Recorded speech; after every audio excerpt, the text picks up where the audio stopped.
How's it going? Greg, Jason, how are you guys? Hey, Ian. Jason, you look like you're on top of a horse. Of Just course. kind of bounce up and down a little bit, and we'll get the vibe. Jason joining us from Colorado, and we can tell. Greg joining from a conference, a hotel room at a conference. I don't have my. Where are you this week, Greg? Greg is in his natural habitat in a conference hotel. I'm in Washington for the IMG Task Force biennial conference. It's this really great conference for immigration lawyers that work on doctor cases. So I've been involved with them for a lot of years. Fantastic. Well, I appreciate you taking the time, Greg, to join us for Immigration Legal Tech Conversations. And just as a reminder to everybody else, Immigration Legal Tech Conversations is presented by Visa Law AI, immigration intelligence you can trust. And so we're going to explore, we're starting to do this every week, Greg. And I think you gave a great explainer in our last time we talked.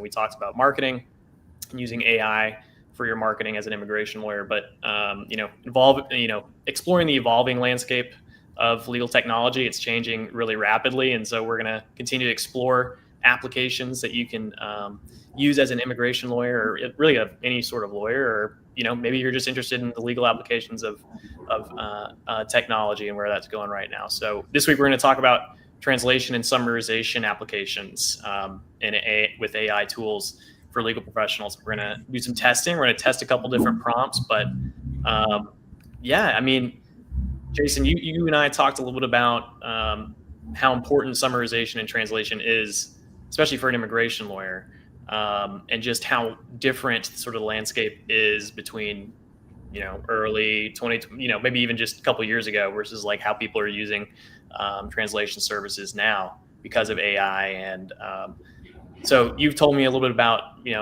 you've gotten 300-page documents, dropped on your desk before.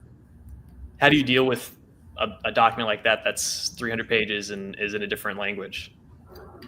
Yeah, so I think it's significant for summarization and translation. On the summarization front, especially immigration lawyers and especially immigration lawyers during the Trump administration are being handed new policies and new rules and all sorts of things. It feels like every day, and some of those, some of them can be massive documents, and they all need to be read by the lawyers, thoroughly before we're advising clients. But it doesn't mean that getting like a quick breakdown of like what's in this 100 pages or 200 pages or 300 pages before you start your calls for the day isn't really meaningful. There was a time when anytime a big piece of immigration law came out, Greg would like take a day and sit there and read the whole thing, and write it out into a Word document and share it with the bar. I had a brand name. Yeah. Siskind summaries. Yeah, in summaries, and we would rely on Greg and other people, Cyrus, Meta, and other people out there who would just like, kind of digest that, especially in the first, 24, 48 hours that some huge document would be released. So getting an AI summary in, 4 minutes or whatever it takes now is pretty insane progress from where we were. And on the summary front, I would just say, well, with both, we kind of just treat everything as like as a first draft. So I just think about, okay, if I had calls scheduled all day, now there's some new 200-page document I'm supposed to read. Maybe there was a time where, you would ask a law clerk like, hey, read this and create like, an explanation for me to digest over lunch of like what this says before I have time to read the whole thing tonight or something like that. And now you can get an AI summary like that. And then on translation, and one more thing just on summary, like with documents like that, I think what's really amazing is just being able to ask for different styles of summaries, right? So it's not like summarization is one thing. You can have a page-by-page summary. You can have a summary where you boil 200 pages down to 5 pages. You could have a summary where you ask for a chronological, assessment of what's in there or something like that, right? So if you play with the prompts, you can get a lot of different types of outputs. It's not just like a summary is not just one type of document. Like in Gen, there are different summary options, and in other tools as well. Or if you're using a tool where you create the prompt, then you can decide how concise or what kind of guidelines you want on the summary. And then on translations, a big thing for us is that a lot of the time a client sends us a lot of documents that are in another language. And the issue for us is that we don't necessarily know like where the needle is in the haystack. So they send us a 300-page document, and I'm sure there's something important in there, but probably not all 300 pages. And especially if it's like not in Spanish or one of the common languages that someone on our staff, speaks, then for us, a lot of the time it's like, all right, well, we should send that off to a translation service because this is going to be important to the case. But then we get it back and we realize, oh, well, maybe 10 of the 300 pages were important for the case. But now the client has maybe spent hundreds, if not more, dollars on getting a translation that we only needed a fraction of, and also time, right? Because with translation services, they need time as well to work and to translate the documents and all of that. So kind of wasting the client's time and money, again, on getting like to a first draft of figuring out what is useful. A lot of the time we do still need certified translations, but maybe we only need a certified translation of 10 of the pages instead of 300. And now we're, really getting a better feel for, what should go to the translation company and all of that. So those are some of the, kind of just like high level uses. Yeah. And I think what's interesting is what you mentioned, in the sense that with AI, you can really mold the summary into how you want it to come out, and you can use it in a way that accounts for, what you're looking for, whether you need the information in a chronological order to understand how it's come out, or whether you just need one line, whether you just need, the one line of summary and just explain like, what is this? What am I looking at right now? Versus a more detailed translation. Sorry, I was just gonna say on that point, something I'll do sometimes with like a summary is, especially if there's like an executive order, and we know it has some sort of immigration impact, but maybe it's not an immigration specific executive order.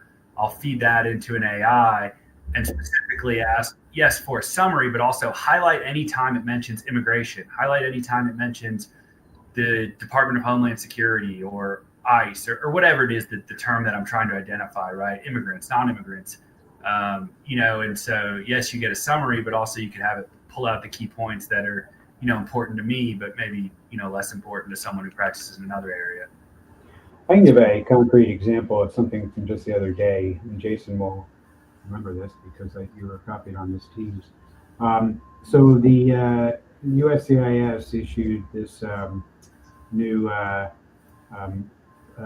addition to the policy manual, implementing essentially what had been reported in the news about freezing benefit adjudications for people from the 19 travel ban countries that have so far made the list. And the first thing I did was I asked for an AI for summarization of that document. But what I ended up doing with that was I then took that summary, digested it, and then and was looking over the document itself, and then I asked for an FAQ that we could send to clients, and that it produced a really nice document.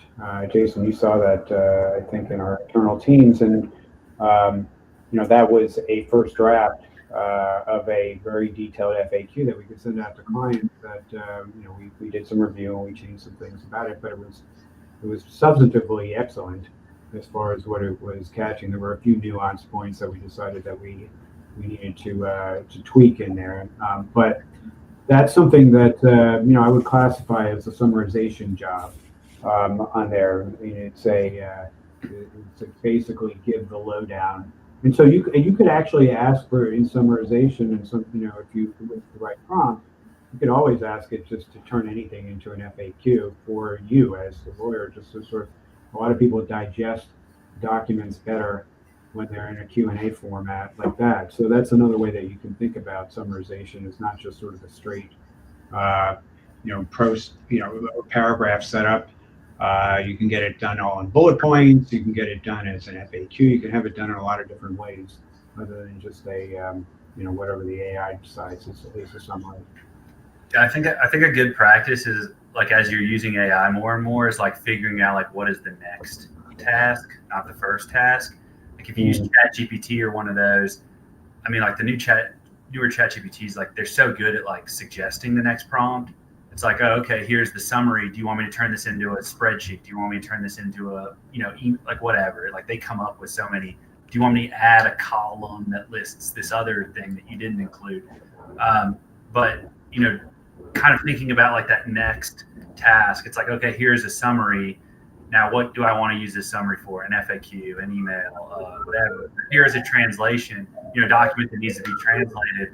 Like translate it and summarize it, or translate it and pull out, these important terms, or whatever it is, right? Like what's the like continued process, with the set of prompts. Yeah, and I think those are great examples. Just a point of housekeeping for anybody who's on the stream with us today. We had a bit of an issue getting to LinkedIn earlier, but all is not lost. If you are coming in late today, this recording will be available on YouTube, and it should also be available in full on LinkedIn as well. But just point of order there. And you can also leave a comment if you've got any questions as we talk today. As always, you should also follow us on LinkedIn and subscribe on YouTube, just so you can stay up to date with anything else that we come out with. But I think, one of the important things, sort of looking from translation to translation, and Jason, you mentioned this, when you get a large document, whether, full of client information that may be in a different language and you need to translate it, you may need a certified translation, but you may not need a certified translation for the entire document. And just from a business standpoint, that could save you hundreds of dollars, correct? Yeah, absolutely. I mean, we sometimes receive translation quotes that are, over $1,000. I mean, if it's a lot of documents, and translations are, they take real educated people's real time, and so they're expensive things to get.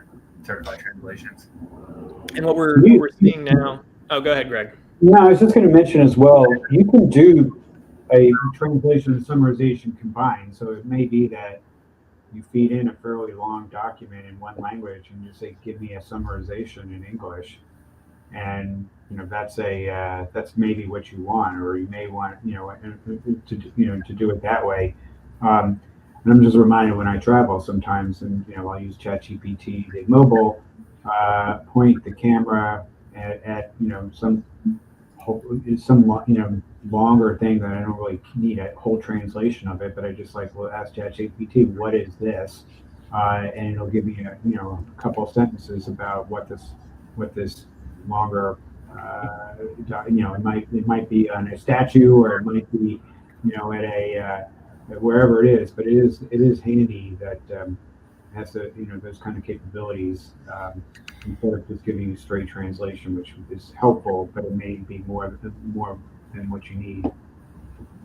I mean, like most assignments for an AI, I think the lawyer has to sit there and think like, okay, like how accurate does this need to be, and then based on that and based on the content, like, am I choosing the right tool or an appropriate tool for this job, right? So like, there's nothing confidential about an executive order. I can feed executive orders into ChatGPT or whatever and get a really powerful large language model's results. I can prompt that to create an FAQ. There's nothing confidential about our FAQs. We send them out, freely, things like that. That's obviously different from like translate 300 pages of my client's personal documents, right? You can't use a large language, a public, general large language model for that. You need to be using like an appropriate, secure tool. We're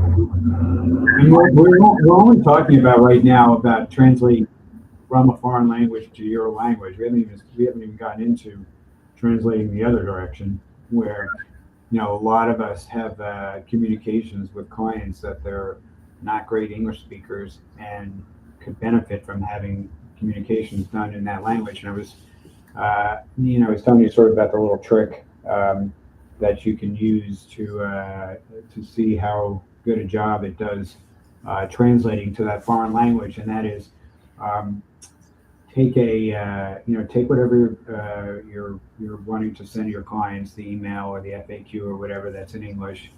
Ask the AI to translate it to the other language, maybe ChatGPT.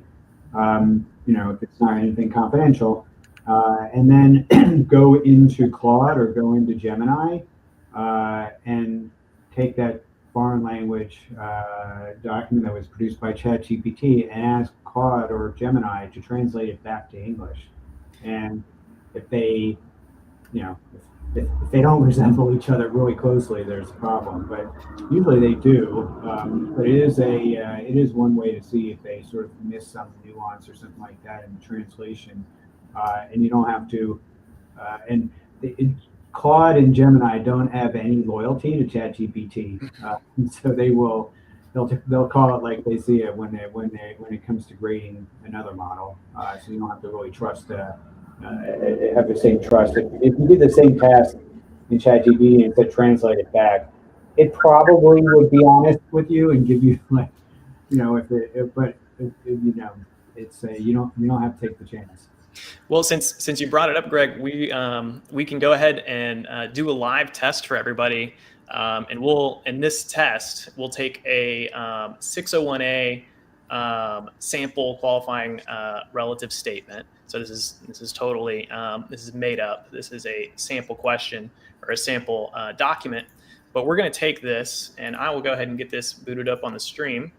So you see we've got Claude ready here. So I'm going to copy this statement from Juan Rodriguez, and we're going to go in and add this to Claude with the instructions. So you see I've just pasted that in, and this is in English, and we're going to translate this to Spanish. So we will ask Claude to translate the following into Spanish. And I can make sure we've got everything spelled right here. So we'll send this into Claude.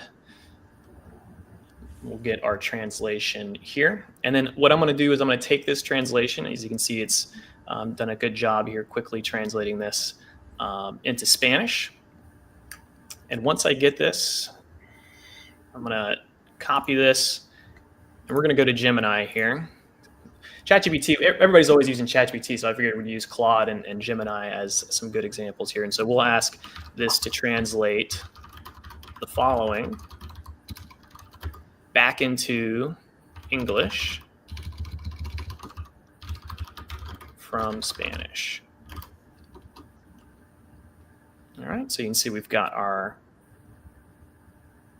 copy here, and we're ready to go. So we'll send that into Gemini. And so if we look at this compared to our sample statement, which I'll throw in here, to whom it may concern, my name is Juan Rodriguez, and I find myself in a difficult situation. This looks pretty good. So we've got a pretty great translation from Claude here. Gemini confirming that Claude did a good job with this. So pretty good job there from Claude to translate that into a good usable translation that we could, Mario.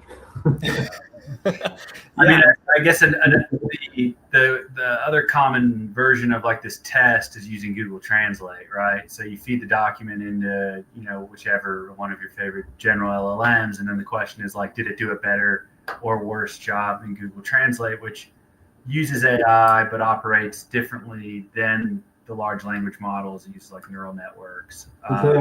Jason, have you seen any, or Ian, seen anybody who's actually kind of done a comparison on how the generative AI models are doing versus the traditional AI translation?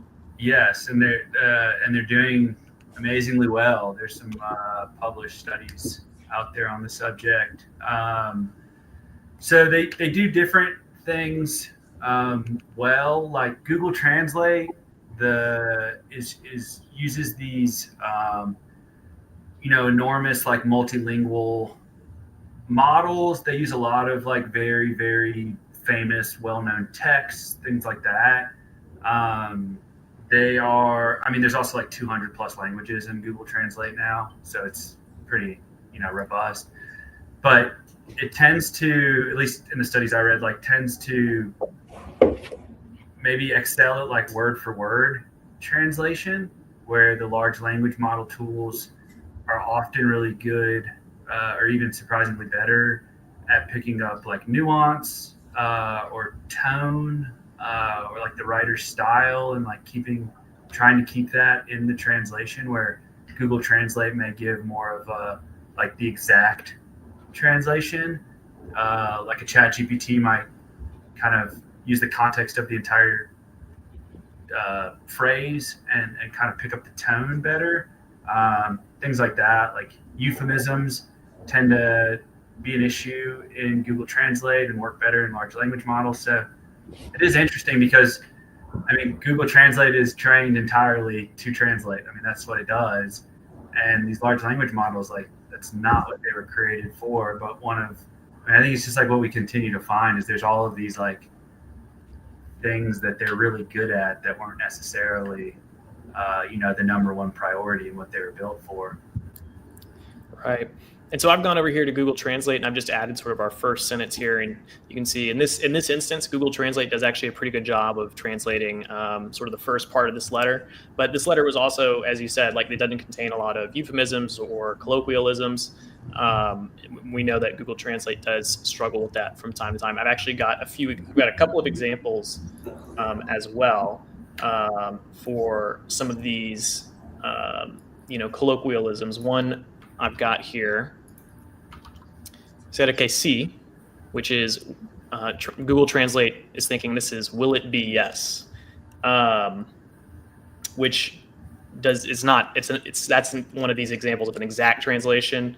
But actually this is a little bit more of a nuanced phrase, and it means more along the lines of, I wonder if so.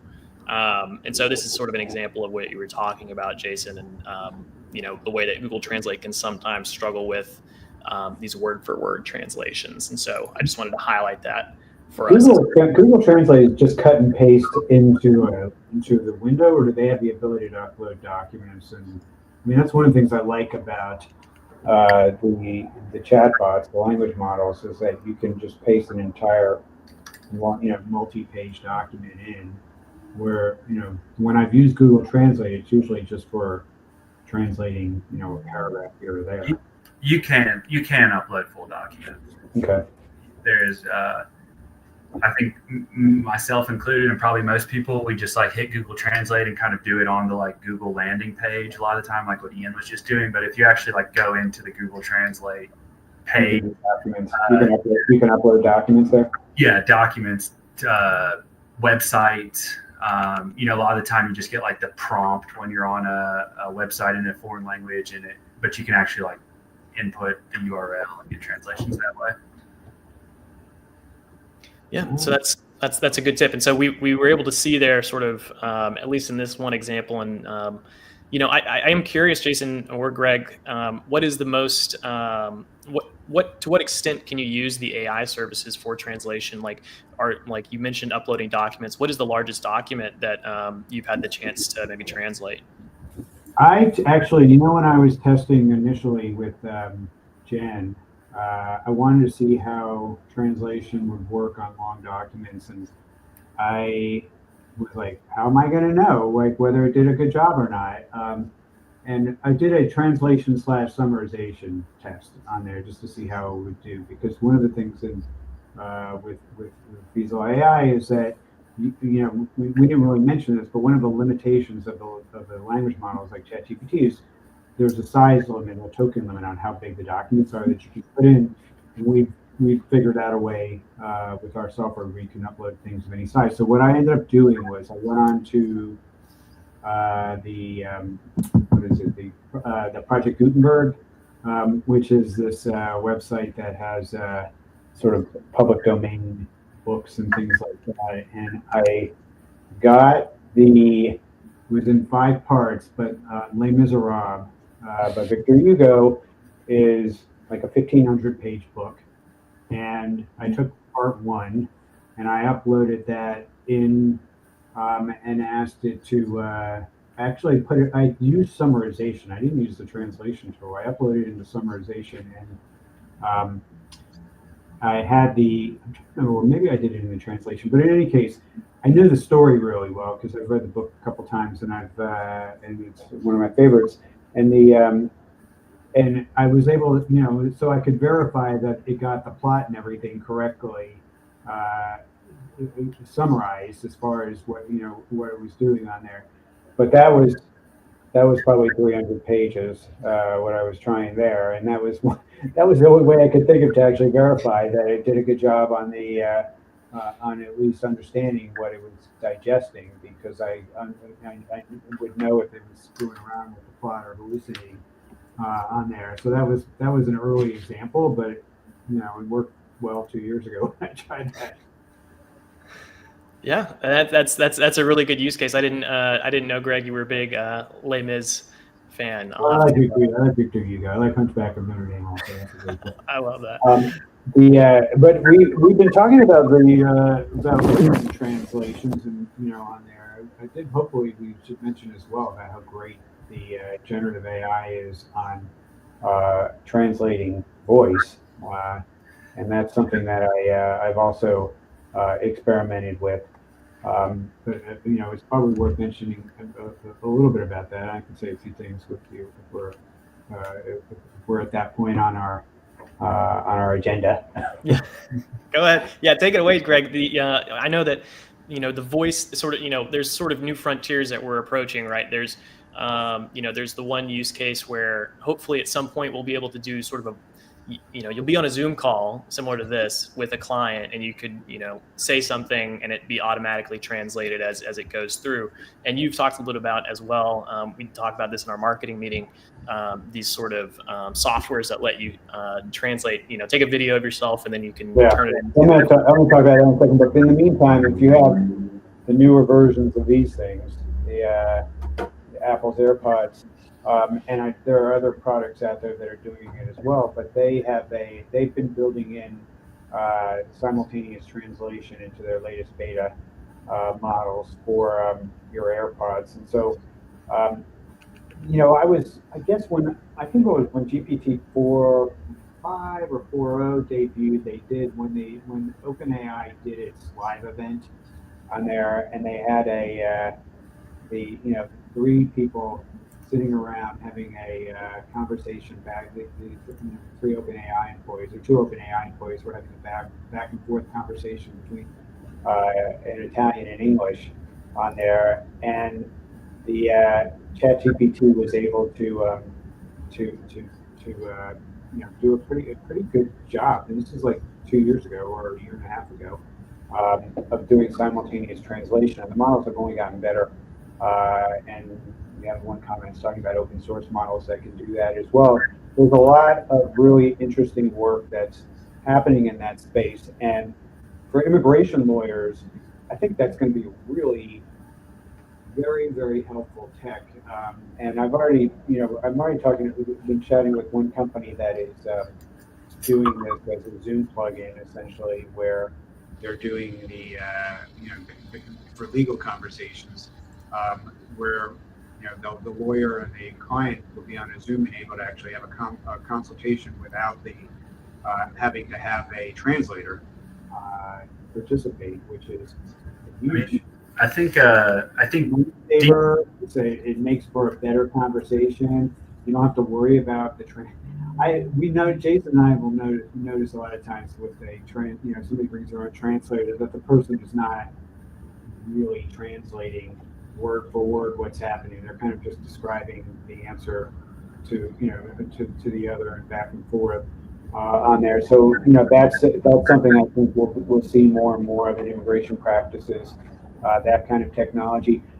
I was going to mention something about the avatars because there's a plot line on Apple TV's The Morning Show, where and I'm sure a lot of people have probably seen it. It's a good show, and the plot line is that the network, the news network, or the network that they work for, has won the rights to broadcast the Paris Olympics, and they show I guess for the advertisers or whatever, but they show this clip of Jennifer Aniston, um, basically making the promo for the network's Olympic coverage that's going to be coming later that summer.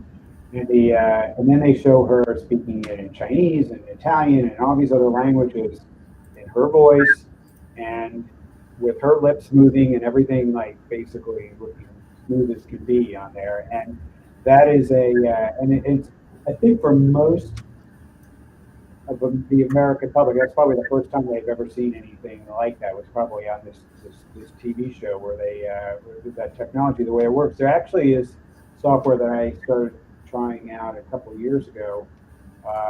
Well, it was in mid 2023, late 2023, called HN, and it's pretty cool software, but it's basically avatar software, where it's using the same technique. That you have you film.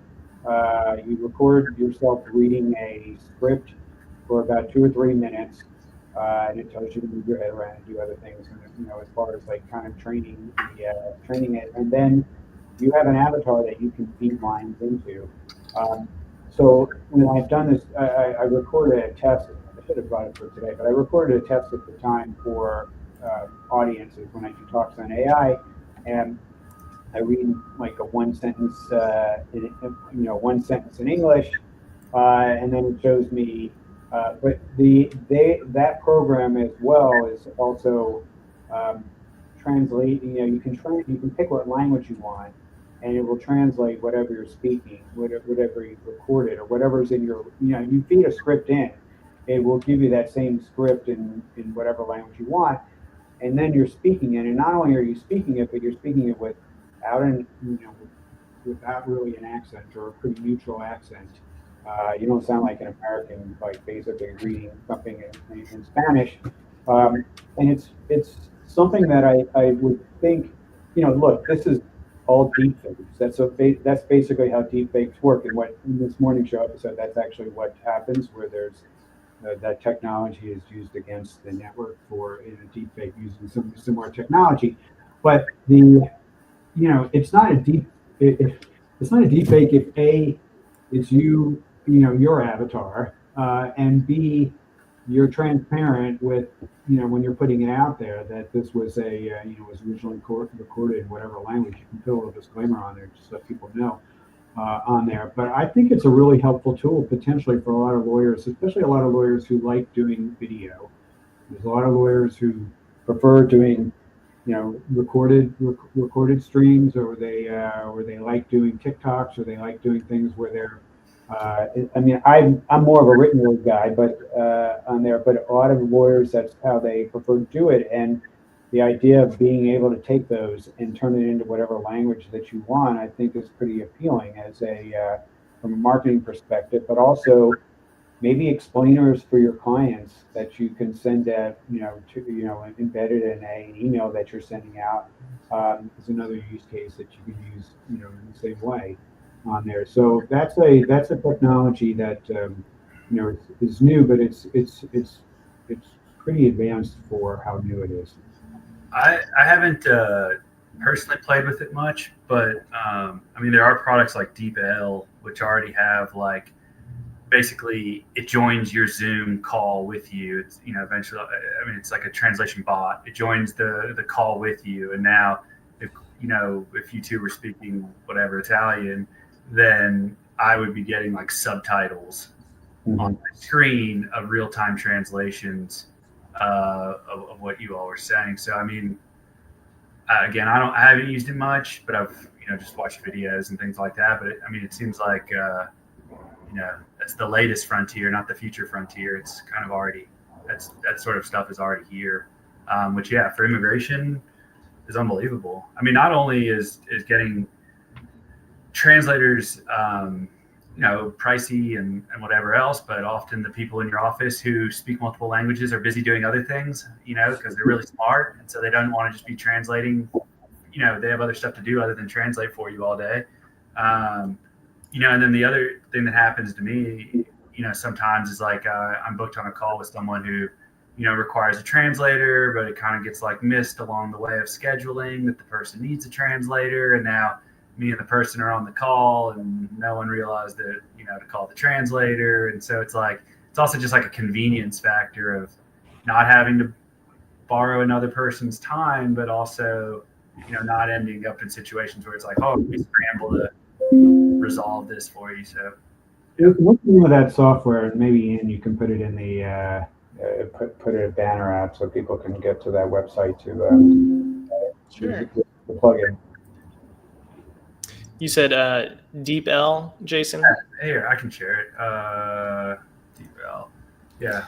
Don't take it as like a huge endorsement, because it is really impressive to look at. Yeah, absolutely. And we know coming from the visa law side of things, we do know that people on like these translation services are very much in demand. We've seen on our side a huge increase month over to month of our translation services, and that sleeper hit in the product that I wasn't aware until we saw some of that data that part of what we have is so popular on there. I actually was like, people are doing a lot of translations in Gen, and then the other thing, again, do your own research on DeepL, but what stood out when I was researching those products was, it checked a lot of the like kind of security and compliance boxes lawyers would be looking to check. Again, not an endorsement, but it had, GDPR, SOC 2, ISO, bring your own key encryption, like a lot of the things that you would want to see before inviting it to an attorney's call, seem to be there, at least at first, first review. And I think that's a good point in time to sort of bring up our usual disclaimer about using AI and some of the ethical considerations that we have to keep into place. Whether it's summarization, whether it's translation, the lawyer always has to be in the loop, because it's your obligation, your ethical obligation, to make sure that even if you summarize something, that you can come back and find the right references and understand what you're regurgitating if it's come through an AI. And I think that pretty much, if there's any other questions, I'd love to field those. There's a couple more things that we should mention as we sort of wrap up today. If you're interested in learning more, from Visa Law AI, or just getting our newsletter, you can sign up for that with this QR code, which I hope is right over here above my hand on your screen. And it's a great place. We'll send out a good prompt to use if you're ever using translation services, and I'll give you. We'll send that out in this month's newsletter. Just sort of so you have something to take away that you can copy and paste and use immediately. So you can sign up for that here. Scan that QR code as well. And Greg, is there you can go ahead and give us the summary on, as we close out today, on why Vanderbilt should have gotten in the college football playoff? Oh, don't get me started. Strength of record. There you go. Strength of wins. Or maybe we'll need had 2 losses versus that team to the south of us that had 3 losses. That could come up with a lot of reasons why they the quarterback who's a major Heisman candidate, who's very exciting to watch on there. They had a long list of good reasons. Cinderella story, that would have been a good one for a team that went 30 some odd years without a winning season. That streak only ended a couple of years ago, and to be in the running right now. So Yeah, good job, college football playoffs. Well, the irony, Greg, is I think if Good luck, Tulane.